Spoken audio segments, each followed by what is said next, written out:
I will say there is no one right way, no one wrong way to latch a baby. If it hurts, that's the wrong way.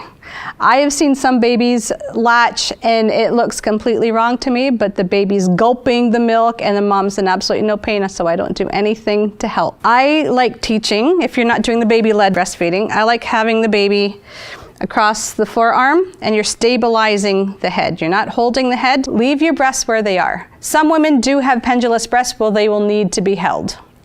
Some women have these perky breasts and they won't have to do anything. So when you're positioning the baby near the breast, put the nipple right here, right at the top lip pointing to the nose. Some people like moving it back and forth. I prefer to leave it. Whatever works for you and your baby is perfect. So put the baby there, right at the nipple pointing to the nose, and the baby, instinctively will start going like this, will bob, and when you see the baby put their head back, it automatically opens up the jaw, and you want to work with that. So baby, here's baby here, like that, and then you move between the shoulder blades, and it helps to open up that jaw, and the nipple should be like that in the baby's mouth. It should be up at the roof of the mouth towards the back. Again, we want the baby, you want your nipple here.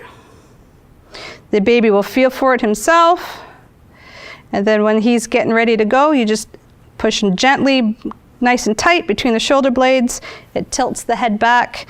So that way, the baby is on the breastfeeding. If you're putting the baby in nipple first, the baby's gonna nipple feed and then breastfeed, and that's where a lot of the breastfeeding pain comes in. We don't want moms to have pain. So if your baby goes on with a nice big mouth, it covers that up, and then it should be good to go.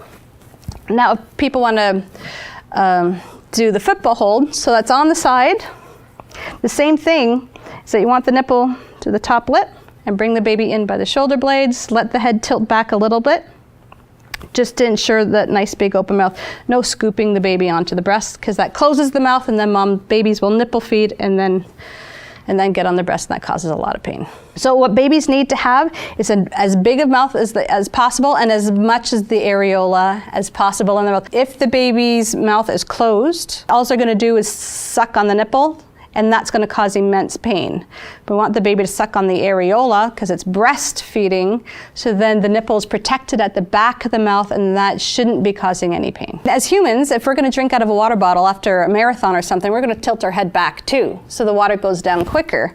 That's what we're trying to help the baby to do by tilting that head back, is to facilitate the big open mouth, and so the baby has quick access to drink. The other common position to nurse a baby would be to have the baby along the same arm that the breast is. One of the big mistakes I see when people choose this particular position is that they put the baby's head in the elbow because it's more stable, but then that causes the head to go down onto the breast. So that leaves a very closed mouth, which would lead to nipple feeding, which would lead to a lot of pain. And the throat is more closed. So if you're choosing to use this position, no problem. Instead of having baby's head in the elbow, just move baby down. Move baby down the arm. So until the nipple is at the top lip, and the baby's head is slightly tilted back, and then the baby will have better access to the breast and should hopefully nurse without pain. I do a lot of visits where they say, oh, it's hurting, can you help me? And all I do is, okay, just move the baby down your arm, and I move keep their shoulders still, because they usually go like that. So I keep their shoulders still, and then they go, oh, that feels so much better. And it's like 1/2 inch to 1 inch down the arm, that's all it is.